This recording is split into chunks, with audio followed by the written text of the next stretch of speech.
Обезумевший Порошенко решился на крайние меры, в ход пошли дети. Об этом видео гудит вся страна. Утром 12 августа экс-президент Украины Петр Порошенко приехал на очередной допрос в Государственное бюро расследований. Порошенко у входа в здание встретили журналисты и активисты.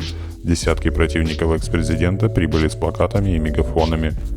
Под стенами здания также находились сторонники Петра Порошенко. Они глушили представителей второй стороны звуком сирены. Экс-президент прибыл в компании младших детей, и на фоне всего этого хаоса он отличился довольно странной сценой, заставив их кричать «Порошенко наш президент». Кроме того, Михаил, Евгения и Александр Порошенко привели своих друзей с плакатами, явно написанными под диктовку экс-президента.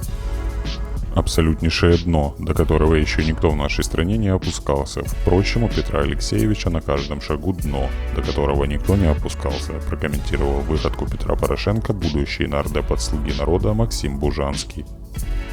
Напомним, что Пальчевский рассказал о судьбе Порошенко. На своей странице в Facebook бизнесмен выложил очень интересное сообщение. Он отметил, что петля на шее экс-президента потихоньку затягивается, и люди уже делают ставки, посадят его или нет.